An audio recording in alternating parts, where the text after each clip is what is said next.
Hi, good evening. My name is David Edick. I'm president of the San Diego World Affairs Council, and thank you for attending this evening's program. Tonight's program, the domestic and geopolitical implications of South Korea's political crisis with Professor Stephan Haggard. Late on the evening of December 3rd, 2024, South Korean President Yoon Suk Yeol declared martial law in an unannounced, nationally televised address. He stated his action was justified by the need to protect the country from, quote, North Korean communist forces, unquote, and, quote, unquote, anti-state forces, and to rebuild and protect South Korea from, quote unquote, falling into ruin. Subsequently, not only was Yoon Suk Yeol impeached, but so was his acting successor. Having evolved from several decades of political authoritarianism following the Korean War, South Korea came to be cited by many as a model of democracy due to its relatively peaceful and internally driven democratic transition. So tonight, we'll talk about what is the political situation in South Korea today? What are the roots of South Korea's political polarization? And what are the impacts of this political crisis on South Korea's geopolitical relationships and strategic relationships with the US, North Korea, as well as the geopolitics of Northeast Asia? UC San Diego professor Stephan Haggard will discuss these issues during his presentation, which will be followed by ample time for Q&A. Stephan Haggard is a professor at UC San Diego's School of Global Policy and Strategy. He is the Lawrence and Sally Krauss Distinguished Professor Emeritus and serves as the Director Emeritus of the Korea Pacific Program. Professor Haggard is Research Director for Global Governance at the University of California Institute for Global Conflict and Cooperation, based at UC San Diego. He teaches courses on the international relations of the Asia Pacific and Korean Peninsula, covering political economy as well as security issues. In particular, he's done extensive research on North Korea. Professor Haggard also has a long-standing interest in transitions to and from democratic rule and the current phenomenon of democratic backsliding. In 2024, Professor Haggard was also elected to the prestigious American Academy of Arts and Sciences. Ladies and gentlemen, please welcome Professor Stephan Haggard. Dave, thanks very much for setting it up in such a generous way, and it's a real pleasure to be on here. It reminds me a little bit of the COVID days, though. I have a little bit of a cold, so my apologies for my voice, but it's good to see many of you online and that you've turned out for tonight. So what I thought I would do tonight is about cast my remarks in terms of martial law in Korea, looking at both the causes and consequences. And I think I'll spend most of my time talking about the domestic politics in Korea because those might be somewhat less familiar to you. And then I can take questions on what the larger geostrategic implications are, because those are the type of headlines I think that some of you may follow. So let me start by picking up on a theme that Dave mentioned, which is this question of how we characterized what happened in South Korea in December 3rd and 4th. And the way I think about this is in terms of the different ways in which democracies essentially transition to authoritarian rule or collapse. And historically, the route to autocratic rule has been through the coup, where the military acts and basically shuts down civilian government. But this concept of backsliding, which has emerged in the last 10 years, talks about a somewhat different process where duly elected officials, and I emphasize duly elected, that is, they're elected in elections which are deemed free and fair, once in office, undermine democratic rule from within. And they do this in a variety of ways. I've done some work on the judiciary and the collapsing of the separation of powers, where basically the judiciary or the legislature is weakened. We can think in terms of the weakening of horizontal checks on executive power. We can think in terms of curtailing of civil and political liberties, and ultimately the undermining of the integrity of the electoral system itself. And usually this process happens somewhat gradually over a period of months or even years. Think of Hugo Chavez in Venezuela, or an Orban in Hungary, or Putin in Russia. And so I just wanted to start with this background because the term martial law might lead you to think that what happened in South Korea was like a coup. But the military was acting at the behest of the president, not to replace him. So the fact that the military was involved in this was quite troubling for American security interests, as we'll talk about. But it's important to understand that even though the military was complicit in this, this wasn't instigated by the military, it was instigated by the civilian president. So let's walk through the timeline in a little bit more detail and fill in some of the stuff that David's already alluded to. So this whole episode actually unfolds in an extraordinarily compressed amount of time. In the first instance, about 6 or 7 hours. And basically, President Yoon gives a speech in which he outlines his intention to declare martial law. But then he's clearly done some planning because he appoints a martial law commander, and the martial law commander in turn issues a martial law declaration. And that declaration basically shuts down domestic politics. It prohibits all political activities. Interestingly, it subjects the media to martial law command control, which is a quite common target of backsliding officials. You want to intimidate or get control of the media. There are prohibitions on strikes and any attempts to overthrow the liberal democratic system, and fake news, public opinion manipulation, and false propaganda are prohibited. Obviously, with the government being able to exercise the censorship and determination of what constitutes fake news or public opinion manipulation. So this really was a kind of self-coup where the president himself, relying on the military, essentially invokes these martial law circumstances. But now, what's interesting is that, and why the initial response to this episode was somewhat more positive in terms of suggesting the resilience of South Korean democracy, was that after troops were deployed to the National Assembly and to the Electoral Commission, so you had military forces that were deployed into these two key, locuses of power, the National Assembly, which is the equivalent of the legislature, and the Electoral Commission. The National Assembly managed to vote to rescind martial law. And here, let me just digress a little bit on the domestic political circumstances in South Korea. It's a presidential system with a unicameral legislature, so there's one house. And the country currently has divided government. It's got a president from one party, the People Power Party, which is a conservative center-right party. And then you have a Democratic Party, which controls the legislature. So this is a circumstance of divided government.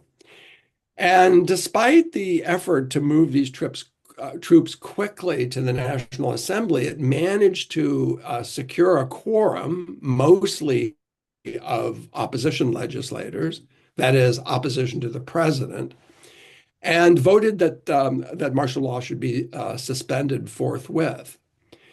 And what's interesting is that not only did the opposition party in the National Assembly vote this, the president's own party convened a meeting and urged Yoon to abide by the National Assembly vote by consensus, interestingly. So people didn't have to put up their hands with respect to that. This was a consensus opinion on the People Power Party.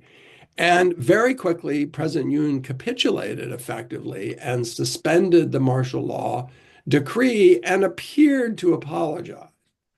So, I mean, that's a lot of words to talk about something which happened in an amount of time, which is not much longer than I'm speaking, honestly. I mean, this just happened very, very quickly that Yoon is forced to back down. And again, for many reasons, some early analysts of this episode said, well, this is a demonstration of the fact that the Korean democracy is in fact quite resilient. Now, of course, that sets in train a much more complicated aftermath because once martial law is rescinded, the martial law order is rescinded. You can't just put the genie back in the bottle. I mean, this is an extraordinary action on the part of the president, and there are calls up and down the political system for accountability.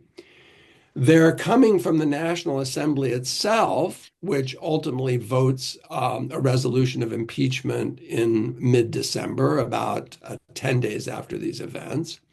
The National Assembly wants to appoint a special prosecutor, which is something familiar to Americans.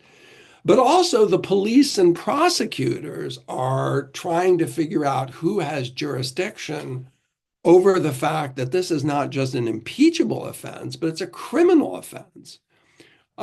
Criminal in the sense of either constituting treason or insurrection under Korean law.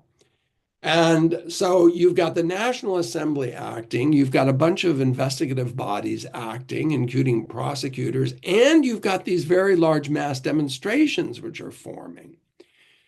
And so after a very tense set of standoffs between the president and his presidential security service and the prosecutors and police, Yoon is finally taken into custody in mid-January after having stepped down from office. So where are we right now? We're basically waiting on the Constitutional Court to make a ruling, because the way that impeachment works in South Korea is that the articles of impeachment are voted by the National Assembly, which they were, and then they're submitted to a constitutional court, which is separate from the Supreme Court and rules on the constitutionality of various pieces of legislation. And also rules on impeachment. And if you look at the hearings, which I followed to some extent, there were 10 days of hearings. It's pretty clear to me that the court was fairly skeptical about the arguments which were being advanced by the president and his team of lawyers. Because they were asking questions about whether the reasons for imposing martial law were constitutional, but also a whole series of procedures that needed to be followed as well that I'll come back to. And so probably as early as this Friday, certainly by next week, we'll get a ruling from the Constitutional Court. And there have been some developments over the last 24 hours where an interim president was also impeached after Yoon stepped down, and the court overturned that impeachment. So there's been some speculation whether the conservative composition of the court would end up supporting Yoon returning to office. But I always hate to make predictions because I'm lousy at it, but I would be extremely surprised if the impeachment is not upheld. So we can expect a final word, and when that happens, a new election will be called. So let me move on to a discussion of some of the fine points around the martial law declaration by posing a series of questions and then answering my questions. So the first would seem quite obvious, but it's not, is the question of whether a declaration of martial law can be legal in South Korea. I mean, you can't declare martial law in the United States, but can you declare martial law in Korea? And the answer is actually yes. You can impose martial law. There's a martial law, but the circumstances under which that law can be invoked are really ones of belligerency, essentially being at war, or in circumstances where the performance of the administrative and judicial functions of the state are basically impossible to safeguard without restrictions on standard political process and rights.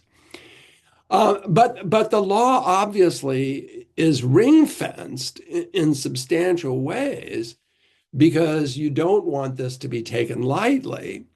And the president, if invoking martial law, has to consult with the cabinet, consult with the National Assembly, and if not in session, call it into session. And it was very clear from the president's actions that that wasn't his intention at all. His intention was effectively to shut down the National Assembly. So I think, again, that the declaration of martial law was probably illegal on both substantive and procedural grounds. But that raises the second question, which I think, historians are going to be writing about this in Korea for decades, which is why did Yoon do this? What was it that motivated him to do this? And interestingly, his own explanation focused his guns primarily on the National Assembly. And so basically, what he was arguing was that the National Assembly had kind of become like a hostile body, a body which was not just hostile to him personally or to his government, but hostile to the democratic system. And he took as evidence from that motions on the part of the opposition party to impeach government officials, including prosecutors, and the way they refused to handle budget proposals which he had put forward to the National Assembly. And you hear language like legislative tyranny, which we hear somewhat similar things here when you can't get agreement between the president and Congress when you have divided government. But I want to focus particular attention to some of Yoon's rhetoric because it comes back to one of the reasons I think that this unfolded. And I think you're gathering that there are clear similarities here between political processes in the United States and Korea. And that is the idea that this was really had to be undertaken because of threats from North Korean communist forces or anti-state forces that threaten the Constitution and the democratic order. And needless to say, this kind of extreme language is troubling because it signals very deep polarization when you consider your political adversaries to actually be enemies of the regime, that is, the democratic regime. And I'll come back to this, but the language of polarization in his explanation of why this happened, I think, is telling in terms of the causes of what actually transpired. So if we dismiss the idea that divided government per se or differences with the legislature is a justifiable reason for invoking martial law, and then it raises the question of what other things might be in play here. And I want to just tick through a couple of things quickly because they constitute a kind of background to the case.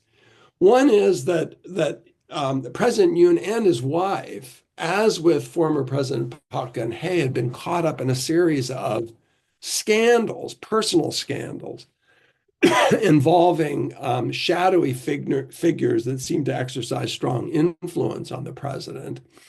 And those scandals had been coming to a head because the National Assembly had wanted to investigate them and even appoint a special prosecutor to look at them. So that's a background condition. And then a second background condition is that virtually all Korean presidents, for reasons that are interesting to think about, undergo these very dramatic declines in their approval ratings over their single 5-year terms. And this graph I find extremely interesting because presidents start with varying degrees of popularity, sometimes reaching as high as 80% of the public in the case of Moon Jae-in when he was elected, the previous president. But almost all of them experience these declines in popularity over the course of their terms.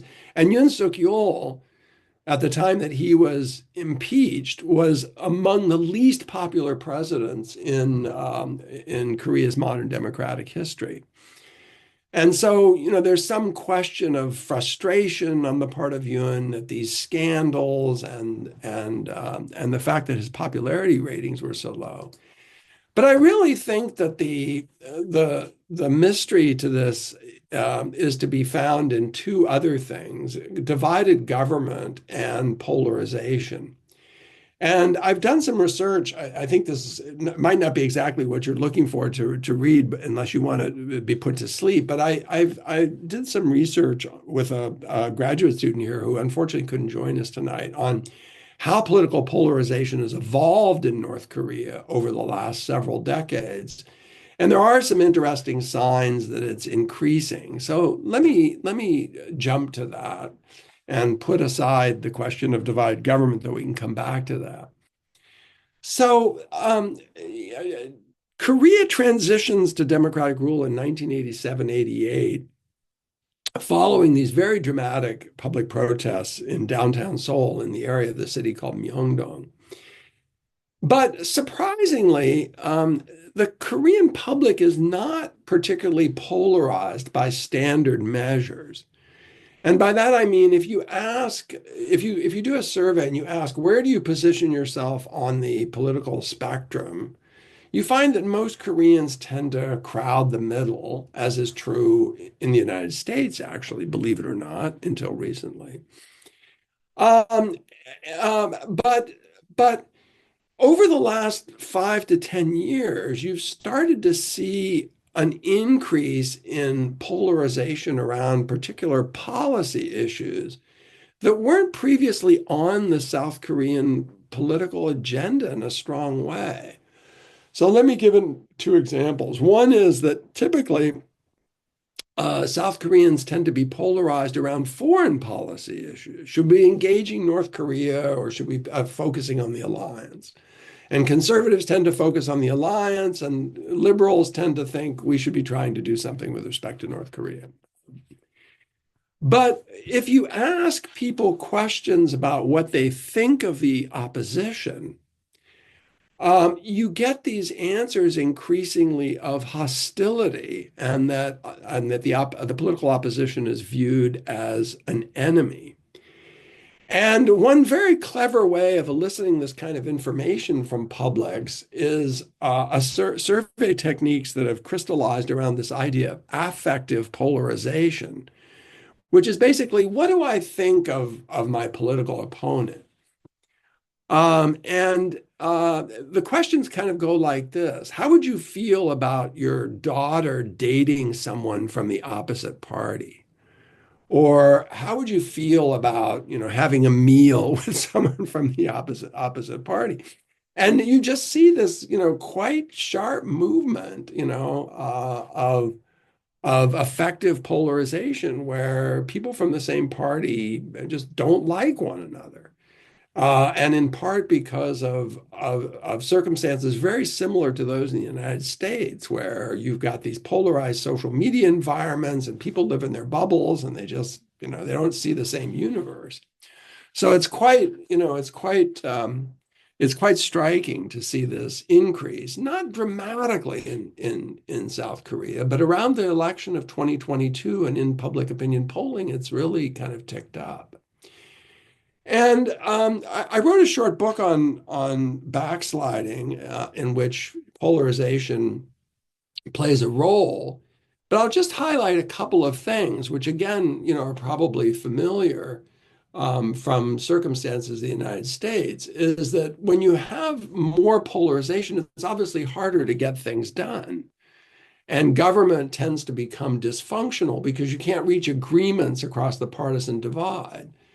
And I think that the frustration with the National Assembly that President Yoon felt was exemplary of how polarization can lead to that kind of government dysfunction.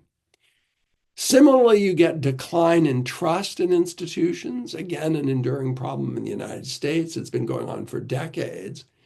But more interestingly, if you see your political adversary as a kind of mortal enemy or even an existential threat, you're much more likely to accept non-democratic approaches to political problems if they're done by your guy, if they're done by your guy.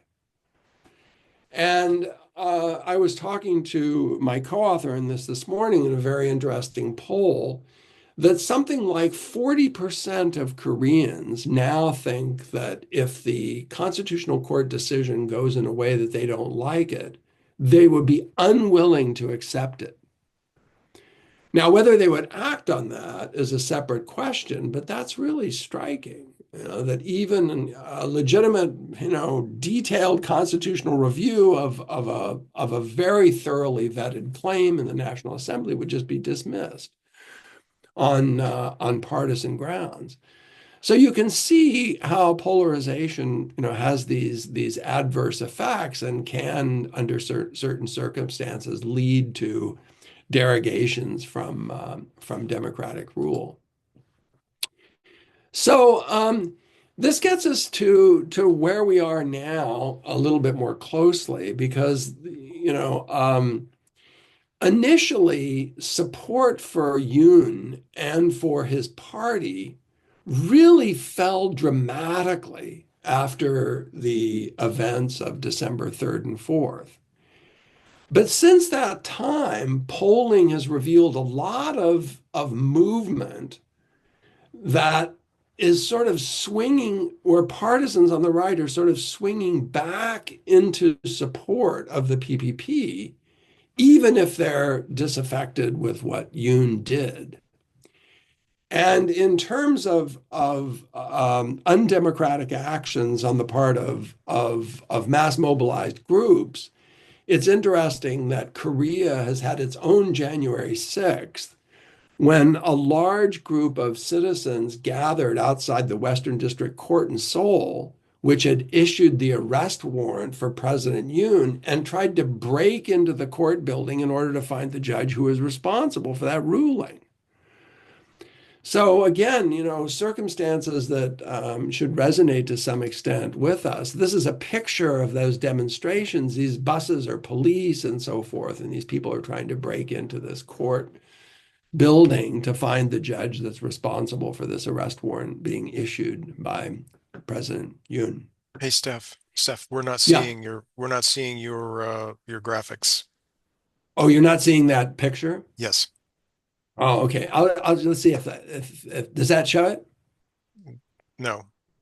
No. Okay. Well, I'll have to just take that on faith. Yes. Sorry. That's okay. Move on. It Carry on. Yeah. Let me just move on here. Okay. Yeah. Yeah. Sorry for the small technical glitches. You think if I teach online like this, I should be able to do this better. Okay, so let me just pose two more questions, and then I think we can open it up for a conversation, because dealing with the foreign policy issues, I think your people might be prepared to just ask me questions. But let me just say something briefly about what role the military played in all this, because that's something which is of obvious concern to the United States from a national security perspective. And there's been a lot of attention focused on the Minister of Defense, Kim Yong-hyun, because it appears to be that he was sort of the mastermind behind the idea that Yoon could pull off this martial law declaration and get away with it. And they have very close personal connections going back to high school, which is very important in a South Korean setting. He's a hawk. There were concerns about him at the time that he was vetted by the National Assembly for taking the position of Minister of Defense. And he did play an active role in this conspiracy. He convened a meeting of high-ranking commanders, ordered an alert, and carried out the order also to appoint a martial law commander. And so, while I emphasized at the outset that this was not a coup, the involvement of the military, police, and security and intelligence services is really something that I think the Koreans are going to be grappling with for some time. Because while some high-ranking officers were clearly complicit in this, it's interesting that lower level officers and troops didn't pursue the break-in to the National Assembly as aggressively as they might have, which again is part of this resilience story that Korea came out of this at least okay because there was resistance not only outside the government, from the courts, from the National Assembly, but also from within the military itself. Okay. Now, one last question, and then I'll just say a few things about the foreign policy and we can open it up. So, as I said, we're waiting for the Constitutional Court this week. My readout is that there are three possibilities here which could occur, with two of them resulting in somewhat more substantial uncertainty for Korea than the other. So one is that the impeachment document, the impeachment charges are basically upheld by the Constitutional Court, and an election is called in 60 days. And if current polling is correct, the Democratic Party candidate Lee Jae-myung would almost certainly win that election. And then it's going to be incumbent on him to figure out how to kind of bring the country back together, hopefully by moving to the center and trying to reach across the aisle to the PPP rather than exercising and using the powers of office in a way that his predecessor did. So that would be, I think, probably the best outcome. And I'm not saying that because I'm a fan of his or because I'm partisan, but just in terms of Korean democracy, I think that that outcome would probably be the best. But as it turns out, Lee Jae-myung has his own legal troubles. And the weaponization of the justice system on both sides is sort of a continual point of concern. And the Supreme Court, not the Constitutional Court, is likely to rule this week on charges against him for violating election laws in a case which is somewhat more controversial, I would say, than even the impeachment proceedings against the president.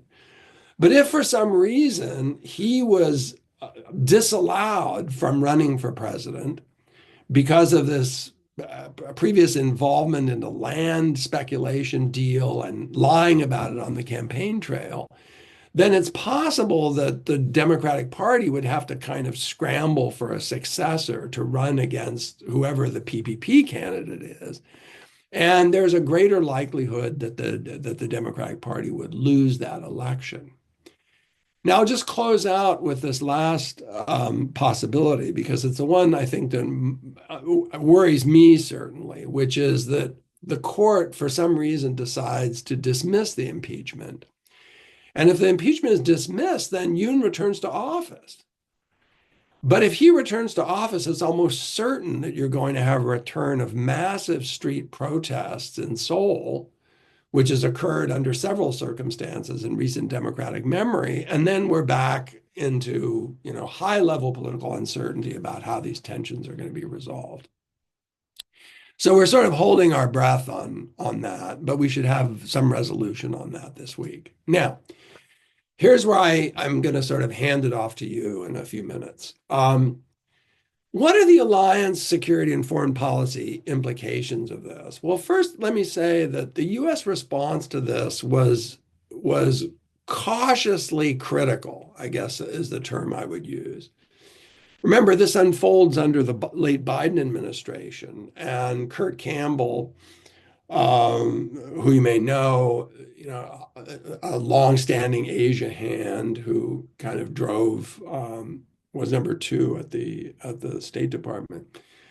was watching with concern, as he put it. And the U.S. Forces Korea commander was quite clear that there was no evidence of troop movements in North Korea that would justify this from a national security perspective, which is interesting. He didn't say that, but he implied that by simply stating, we don't see anything on the other side of the border. Over time, the comments became somewhat more critical and emphasizing the rule of law. But I think the U.S., basically handled this in the correct way. The Biden administration said, look, we're concerned about this, and the Trump administration has not intervened in this one way or the other, and simply allowed, the constitutional processes to play out. I think partly because the Trump administration is occupied with other things, and I'll talk about that in a second. But now, the longer term implications of this are sort of interesting because if a new Democratic Party government comes into power in the South, the question is whether its foreign policy posture might shift at the margin. And I'm in a minority among Korea watchers in thinking that the differences in foreign policy between the two parties are somewhat exaggerated in South Korea. There's still very strong support for the alliance, for example.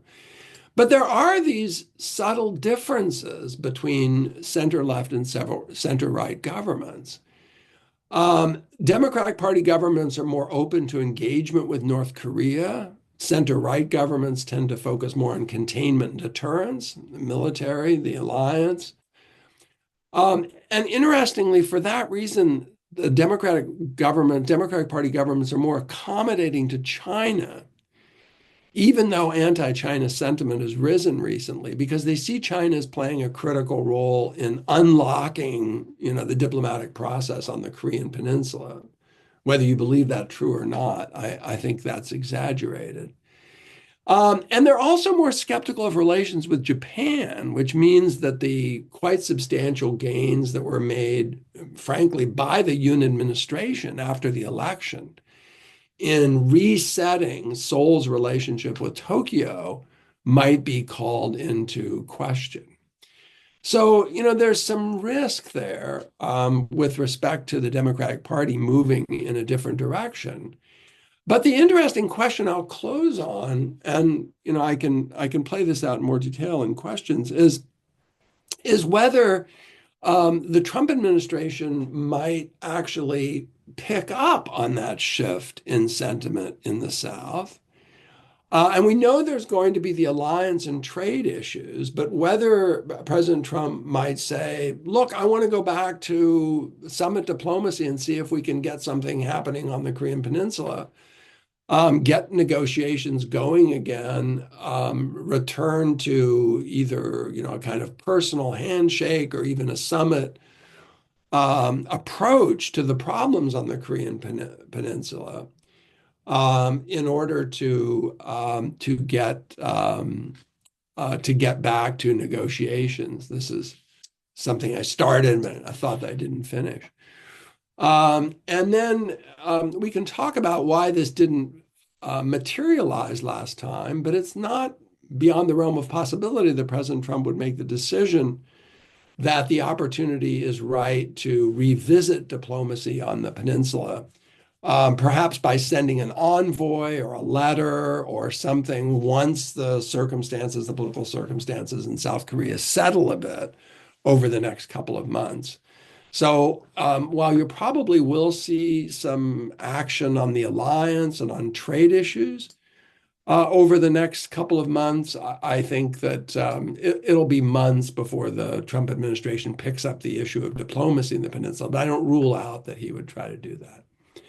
Dave, why don't I turn it over to your audience and back off at this point?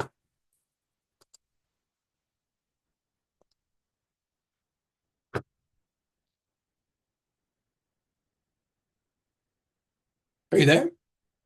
I think you're muted, Dave. Am muted, and that's bad. Okay, so thank you very much for your thoughts on the situation in South Korea. Obviously, a very complicated situation. and I would say far more complicated than most Americans knew or know.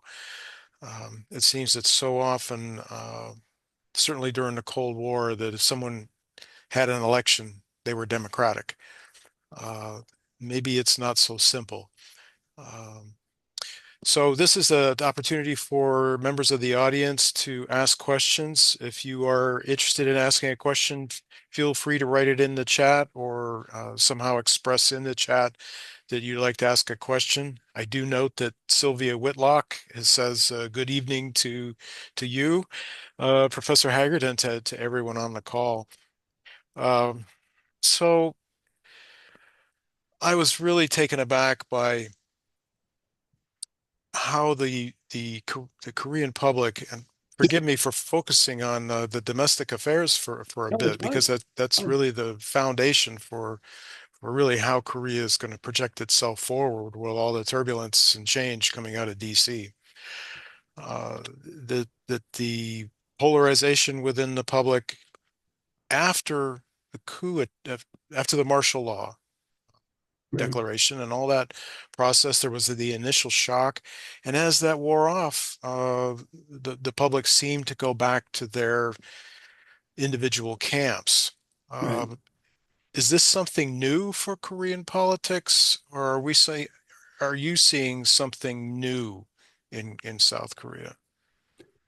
No, I think, I don't think this is unexpected, really, right? I mean, partisanship runs very deep. Partisan identities run very deep. But again, I sort of keep appealing back to the role that polarization plays in all of this because even if you're unsympathetic with the declaration of martial law, let's say you're a moderate conservative Korean.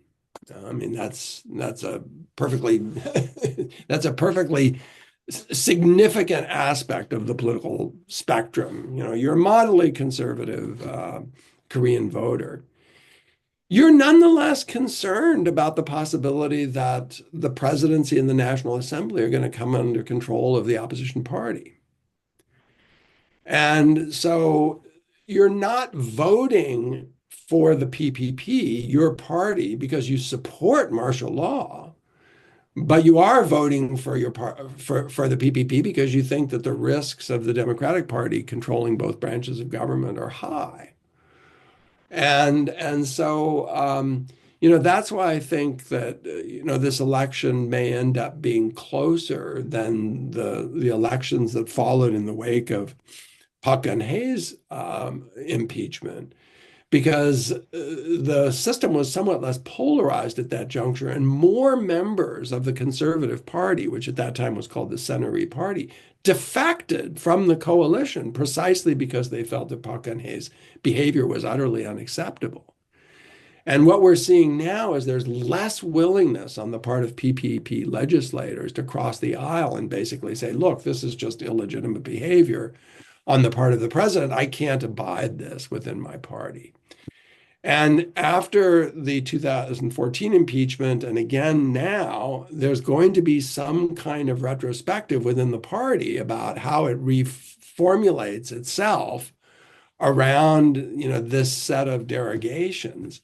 But I'd be wrong to say that all conservative voters, or for that matter, all liberal voters in South Korea are moderate.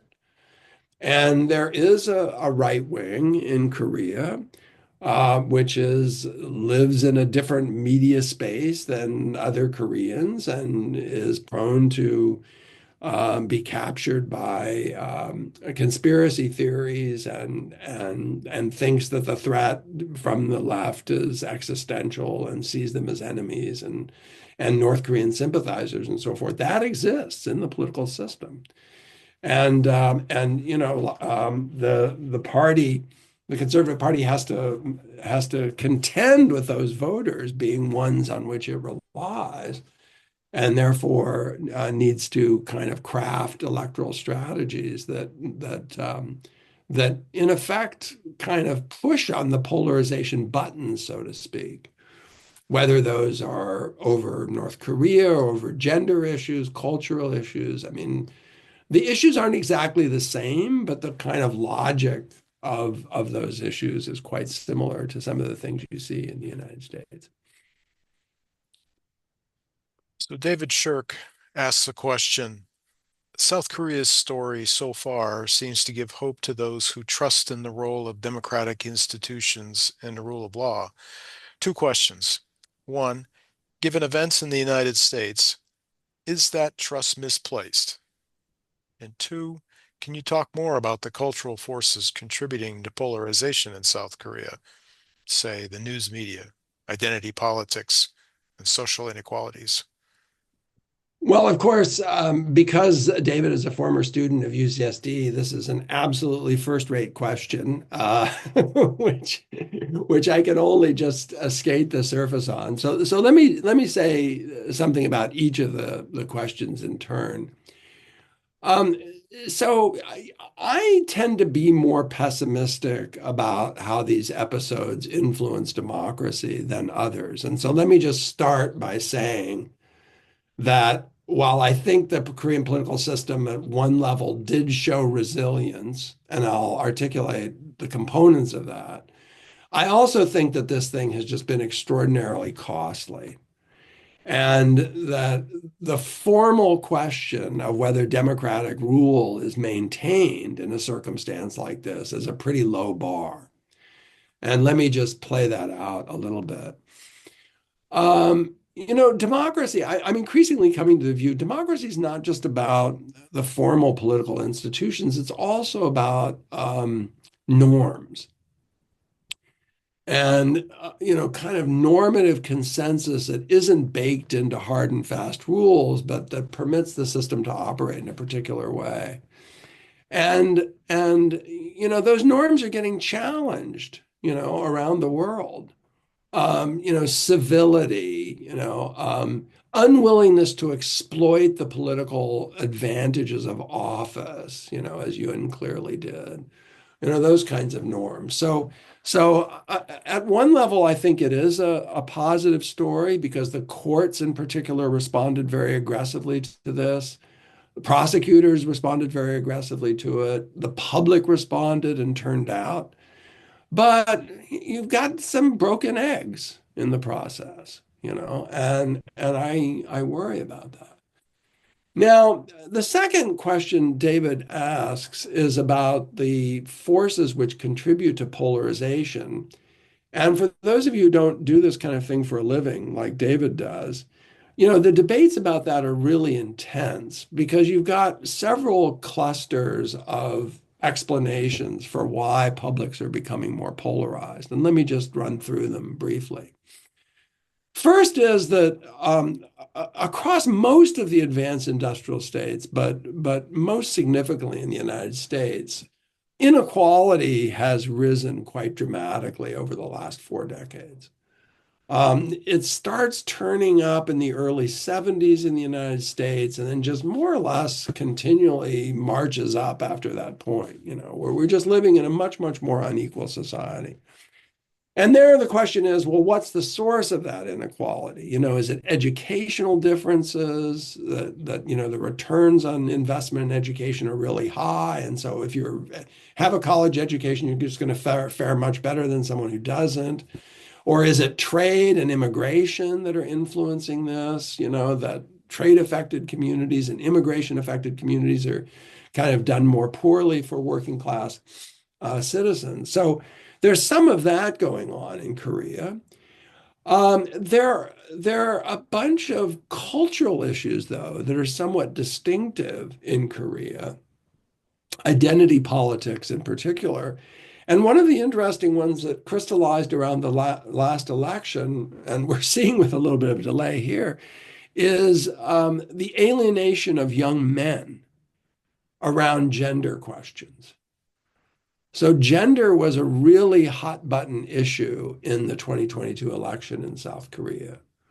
And it's polarizing in very interesting ways because, as you may know, South Korea's birth rate has absolutely collapsed It's now at 0.7, not 1.7, 0.7.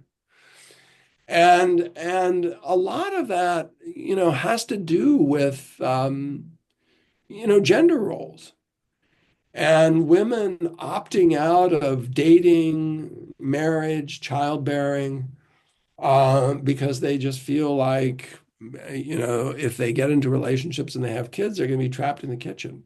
And, the workplace is not adequately accommodating to allow them to have careers. And then there are resentments around that. So Korea has its own variant of a kind of set of culture war issues around gender that have to do to some extent with LGBTQ issues. The trans thing hasn't hit Korea yet in the same forces, but there's a significant gay community, but more around role of men and women in society as being a factor of polarization. So those are two reasons, and then the third is just that I think the effect of social media is ubiquitous and worldwide, and it's just the storyline there is absolutely no different than anyone else, which is you've got these very polarizing social media environments on both left and right. Absolutely, this is one where you get both sides, where people just live in bubbles. And they don't share common facts about the world, and that has really bad consequences for political discourse, civility, the functioning of institutions. So I'm sorry for going on, David, No, but no, no. you, these two questions that David posed are exactly the ones that everyone who studies this for a living are agitated about. Well, let me dive a little further into it. So here in the United States and perhaps in Korea, with our presidential political system, kind of left or right, does that somehow see, I'm wondering whether fragmentation might be the driving factor rather than polarization. I was just looking at, say, the recent election in Germany, where the rightist CDU, the biggest challenge to the CDU was even further to the right, the AFD. Right. And that the AFD had there were certain aspects of it that were almost left. Certainly Die Link, you could say that. Uh, um, so I'm wondering whether the nature of the political system or the form, the structure of the political system being binary, does that drive the analysis toward polarization as opposed to fragmentation? Yeah. I think I would just a friendly amendment to what you just said because you're onto something which is really important. But let me just kind of rephrase it a little bit. The issue could be seen as one between parliamentary democracy with multiple parties, not a Westminster parliamentarianism, but a parliamentarism which permits multiple parties to form. And either a Westminster parliamentary system or an American style presidential system where you have first past the post elections. Mm-hmm. And what we know about both Westminster parliamentarianism and presidentialism with single member districts is it sort of drives the political system towards two parties. Now, what some have argued is that the Europeans have been spared some of the backsliding we're seeing in other places because while the Alternative for Deutschland can get 25% of the vote or maybe even 30% of the vote, no one's going to form a government with them if they can possibly avoid it. And I gather you're going to be talking about, German politics sometime in an upcoming session. And so some have argued that parliamentarism is actually a kind of antidote to this particular kind of polarization because the chances of a party getting more than 50% of the vote and controlling an outright majority and being able to force its way into coalitions is diminished in that setting. I don't know whether that's true or not. I mean, you have had, right parties in governments or even forming governments in odd places. But that is an argument which made is that the political system may help damp down some of those extremes. So to come back a bit to Korea-US relations with the Trump 2.0 administration, obviously a different Donald Trump than the first administration, uh, came in obviously prepared to take action. Um, and it seems that for both in Trump 1.0 and now, he himself as president, as a person, is particularly comfortable in dealing with authoritarian figures. Uh, you don't have to, I mean, Putin, Xi Jinping, or um, I was particularly taken how Washington responded to the recent arrest of the mayor of Istanbul in Turkey. And that seemed to, at the same time, Washington was uh, focusing more attention on Erdogan, on President Erdogan, rather than being critical of a anti-democratic situation. He's focused on the strongman. Is there, looking at South Korea's situation, uh, and given that Donald Trump is not necessarily looking to promote democratic principles abroad, you think there's a possibility that he might uh, weigh in somehow in a lean toward an authoritarian choice in South Korea? I don't.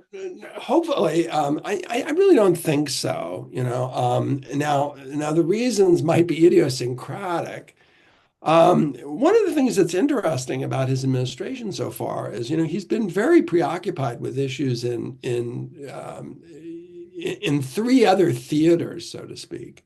I mean, first of all, there are these trade actions which are taken against Mexico and Canada, which came out of the blocks very early. And second, he's had to deal with the carnage in Gaza. And then he's got the Ukraine war. And as a result of that, a lot of diplomatic attention in the administration has clearly been devoted to those problems.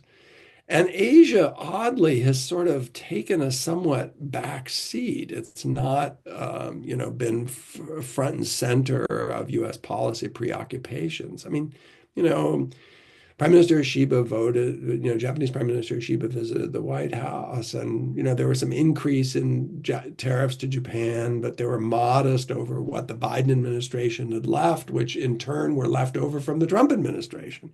Because one thing that, many people don't realize is that the phase one tariff agreement or the phase one tariffs that ended up in the phase one trade agreement under the Trump administration were not rolled back by the Biden administration. And so, that aspect of China policy actually hasn't changed that much. And, again, whether it's just idiosyncratic or as a matter of policy, there just hasn't been a lot coming out of the White House or the National Security Council or state about what a new Korea policy would look like. Now, there are some, lessons from the last time around, which you can expect to see. And I suspect that the first issue which is going to come up is going to be around this idea of the imposition of reciprocal tariffs.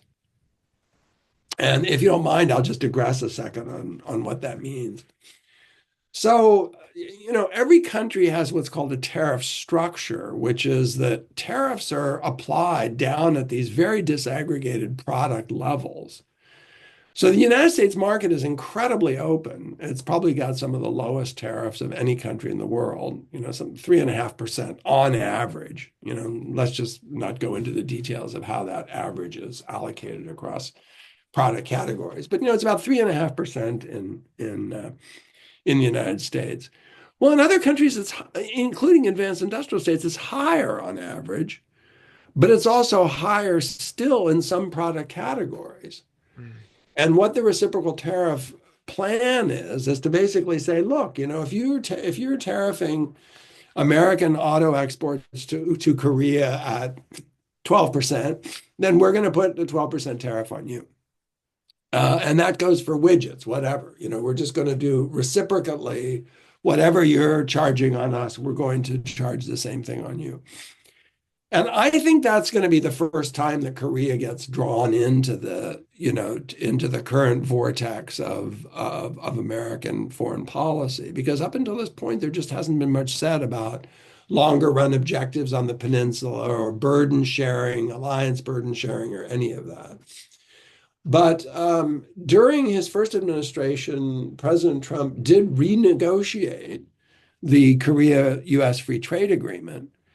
But it was largely, small bore stuff. I mean, it wasn't like these measures were no good, but they were just relatively minor issues that had come up in the process of the implementation of the course when it was first rolled out, going back to the Bush administration.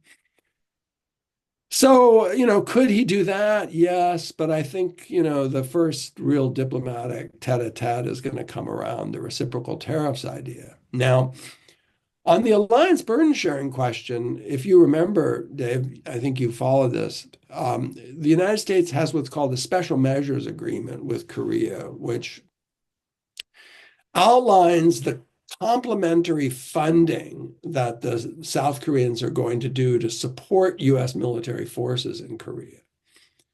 And there's sometimes a confusion when President Trump says we're going to get them to pay.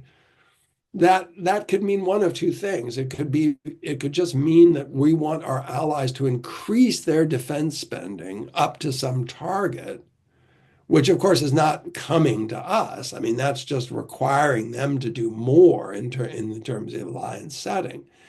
But there are agreements with our alliance partners about complementary funding. For example, construction and housing and the payment of troops that are supportive of Korean troops that are supportive of American troops and so forth. So that's likely to be another, foreign policy issue that will come up because Korea is doing fairly well in terms of defense spending compared to its European counterparts for obvious reasons, just where it's situated geographically. But President Trump attempted to extract an enormous amount of money, about $5 billion, from an agreement that previously had the South Koreans paying about somewhere between $1 and $1.5 billion. And the Koreans kind of ran out the clock on those negotiations in 2020. And then Biden came in and fairly quickly said, look, we're not going to do this on an annual basis. That's been a headache. And let's reach an agreement and that'll sit for 5 years. But it's quite possible that President Trump would reopen that. So both of these fronts, on the trade front and on the alliance burden sharing thing, are things which could come sooner. And then the question, as I posed it before, is it possible that you would get, some kind of attempt to revive diplomatic processes on the peninsula as around the Singapore and Hanoi summits? And I think at this point we're pretty far away from knowing whether he would do that. But I think if he felt there was an opportunity to do it, he would try it. I mean, he did it before and shocked everybody.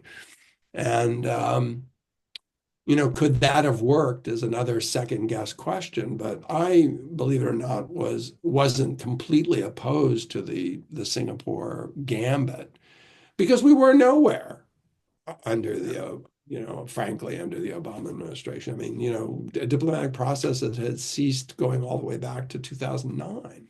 Yeah. I mean, we were nowhere, right? Kept So replaying the same record over and over and over yeah, I again. mean, Yeah. strategic patience, and the North Koreans continue to build out. Now, whether we could have prevented that from opening a negotiation, I don't know. But we didn't, and the result of that was a quite significant expansion of North Korean capabilities, which continued under the Trump administration. Mm. Once the summit era, which was only lasted about 18 months in 2018-19, once that faded. But he could revisit all that. Yeah. Well, he would find the landscape a little bit different. for sure. You know, Well, yeah, that. you mentioned Prime Minister Ishiba of Japan, who seems to be weakening by the day. Um, but I wanted to take a broader look at the geopolitical side of things in Northeast Asia. Uh, South Korea is a serious country with serious capabilities, economic, financial, and military, and everyone in the region knows it. And now there is this, I would expect to be some rather unexpected turbulence in South Korea's domestic political system. How is that being seen by various countries? I mean, is there anything you can comment about how Japan or China or North Korea or Russia, how are they seeing these developments? Well, look, let me approach the question from a way that might, not be. It might sound like I'm not answering your question, but I think I am. Um, you know, there's a lot of connectivity that is below the surface in the alliance relationship. So that's at a high level, you've got relationships between the leaders, and you've got new initiatives and things that might happen. The negotiation of a new trade agreement, the imposition of a sanction, calling for more burden sharing. But then, you've got this very deep relationship between the two countries at the societal, economic, and military level, actually, that constitute a form of glue. And, one of the big debates about the first Trump administration was there really that much departure in, the nature of the relationship between the United States, Japan, and Korea under the Trump administration? I mean, there was certainly a lot of Sturm and Drang over, burden sharing and, some on the economic front, but arguably, at least during the first 2 or 3 years of his administration, with people like Mattis and McMaster, and for that matter, even Bolton, some surprising continuities. I mean, a Bolton looks more similar to a Democrat now than he does to a Trump acolyte. So things have really changed quite substantially within the party when, someone like me is looking at Bolton and saying, basically, believer in the alliance, positive towards free trade, seeing there as being a extended deterrence problem that the United States has to be able to manage and so on, versus a posture which could say, look, we need to reduce our footprint or let the South Koreans have nuclear weapons. Now, I don't think we're there yet, but the fact that uh, you know the Trump administration stirred up that conversation in South Korea, and it had started before the Trump administration, is indicative that there's nervousness there about the commitment, but that doesn't mean necessarily that the alliance relationships will be fully abrogated. Mm, And that's what's so difficult to sort through is because you get a tone which is designed for a bargaining purpose, which may not correspond to what the actual outcome is further down the road.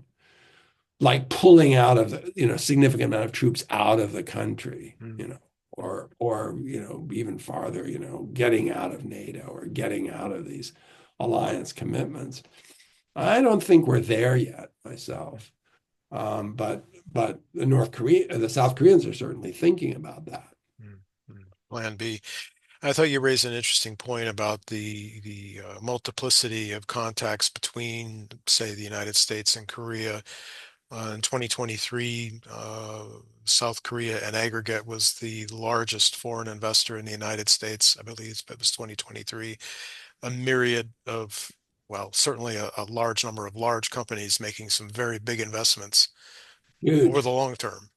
Yeah. And that has been followed up. News today of Hyundai saying that they're going to invest $21 billion in the United States in Yeah. auto and steel manufacture. So it seems that certainly economic interests in Korea are leaning forward in an effort to uh, make their destiny in the United States and just get the attention of the White House. Um, Yeah, let me say something about that. I think that's not unconnected with the tariff issue Mm. because what if you're on the receiving end of these tariffs, let's say that they get implemented, what is it that you can offer in return? Well, we've seen this game before because if you remember when the United States drifted into a somewhat more protectionist set of stances in the early 80s, Japanese car firms started to invest in the United States as a way of jumping those tariff hurdles and also endearing themselves to the administration and kind of smoothing relations by saying we're willing to invest in the United States, and that's something that President Trump has always seen as one of the advantages he brings to the table as a businessman is his ability to kind of make deals. Now, this process, I think one of the interesting things to watch, and this is getting a little bit more in the weeds, is that some of that investment was at least partly incentivized by two major pieces of legislation under the Biden administration, the CHIPS and Science Act and the Inflation Reduction Act. And the Inflation Reduction Act had very, very strong green energy transition components to it because it was trying to incentivize investment in both EVs and batteries. And one of the other things I think is going to be very interesting to watch is whether he guts those subsidies, in effect, investment subsidies, or whether he ends up quietly figuring out how to retain them or let them play out. But clearly, there was a big controversy between Korea and the United States that most Americans are totally, even attentive Americans are totally unaware of, which is that incentives under the IRA were not extended to foreign automobile manufacturers. So and then that had to subsequently be worked out by the Biden administration, which it was, and then that contributed to kind of unleashing some of the investment. But those are the type of economic issues that are likely to surround this reciprocal tariff idea is, okay, we'll lower some tariffs, but we're also going to bring a package of new investments to you as a kind of tribute, and in the hope that that will smooth political relations. Well, then that means stay tuned to this channel because there will be developments of consequence coming.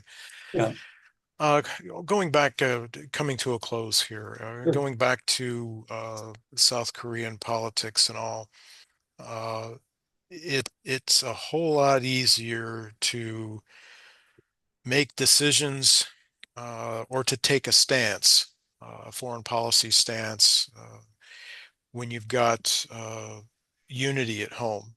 Uh, how how is this?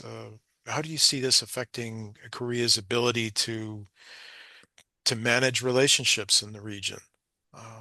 Is there enough institutional cohesion to continue policy moving forward, or without the political driver, do things kind of drift? Well, I think they drift, but they drift. I'm always hesitant to draw this analogy to transitory inflation because that didn't work out so well for the for the Biden administration. But I do think that some of this is transitional. I mean, the reason that it's difficult for South Korea to engage in kind of high level diplomacy of substance, let's call it that, is really transitory because I mean this is going to get resolved sometime in the next several months. I mean, you're going to have an election, someone's going to come into office, we're going to know what their platform is broadly, they're going to be the president, they're going to be legitimately the president, Hmm. and they'll be able to act on these things. So I think in some ways Korea has benefited from something which is just the luck of the draw, which is for some reason these other big foreign policy problems that the United States have aren't in East Asia at the moment. And as a result of that, there isn't been a lot of pressure on Japan either, for that matter, or any of our allies in East Asia, even China. We're waiting to hear what President Trump's China policy is going to look like. He was very quick out of the gate with that in his Mm-hmm. first administration. That was Mm-hmm. really a very top priority. You had the Mar-a-Lago summit.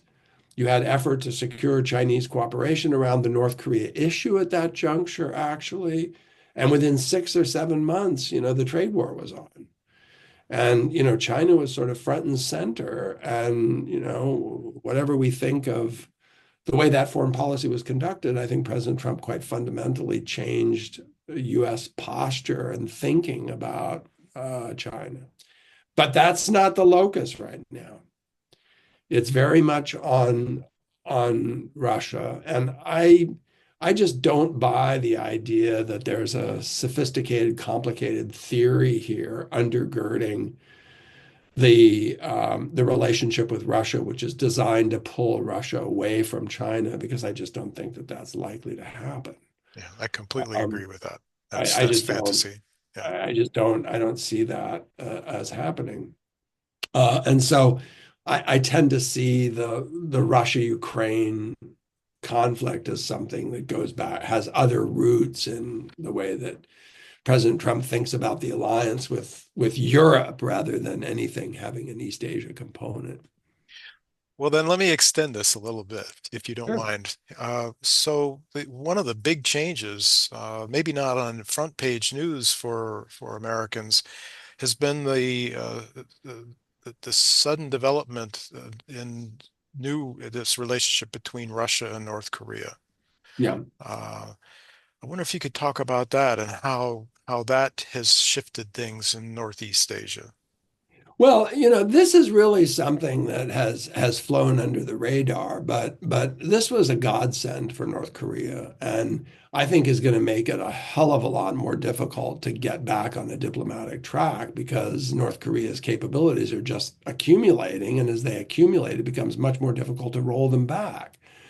I mean, just so the people who are on the call know, I just don't think there's anyone anymore in the North Korea watcher community that thinks that North Korea is going to reach a nuclear deal that looked like the Iran deal, by which whatever flaws you think that deal had, I mean, it shut down, at least for some time, Iranian nuclear capabilities. But North Korea's broken out. I mean, North Korea is a de facto nuclear state.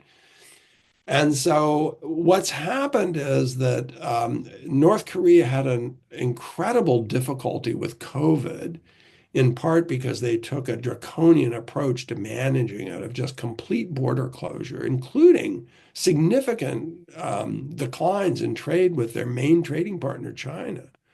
I mean, very dramatic declines. And it's something I've written on. And uh, they gradually were crawling out of that in, the end of 2021 and into 2022, and then the war comes along, godsend. And North Korea was one of the first countries to put up its hand in the UN General Assembly and say, we're not voting against anything that's anti-Russian. And so it was in that group of 4 or 5 countries that voted with the Russians on those resolutions. Russia couldn't even get the Central Asian states to support them. I mean, it was like Belarus and, North Korea, right? Cuba. Yeah.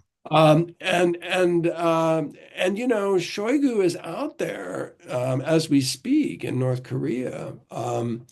And the negotiations are continuing about exactly what it is that is going to be the payment in currency for what the arms that are and soldiers that are being supplied by the North Koreans to the fight in Ukraine. And obviously, North Koreans are going to learn from that. You know, Now, exactly what capabilities they pick up, whether it's in the form of hardware, whether it's in the form of software, whether it's in the form of battlefield experience with things like drones, it's clear that this is going to have an effect in increasing North Korean capabilities in ways that, we're going to have to figure out how to counter in order to maintain the deterrent. And they put North Korea in a better bargaining position, because if there's more to give away, it's harder to get it given away. Mhm. And more inducements will have to be forthcoming unless President Trump decides to use sticks, which, for a whole set of reasons I can explain, is not really an option that is very attractive, appealing, or even possible. And so that relationship is worrying for reasons that go far beyond, whatever effects it may have in the Ukrainian theater itself. Yeah, indeed, a significant development in recent years that I think flew under the radar for most, that really has changed the equation in Northeast Asia, and I think everyone is going to take a while to get used to it in and Yeah, amidst a new Trump 2.0 in Washington. yeah, yeah. Steph, I really appreciate you taking time on a Monday evening when you're under the No, it's weather to fine. It's talk with fine. us. Uh, Yeah, I mean, I'm sorry I'm obviously, a little stiffly, but I thank all the people who stayed on, and I hope if you ever want to reach out about something that moved you, just feel free to contact me. oh, Happy well, to. we'll do that. Again, ladies and gentlemen, please thank Steph Haggard, Korea watcher extraordinaire. Thank you. Good night. Thanks, Dave. We'll see you. Bye.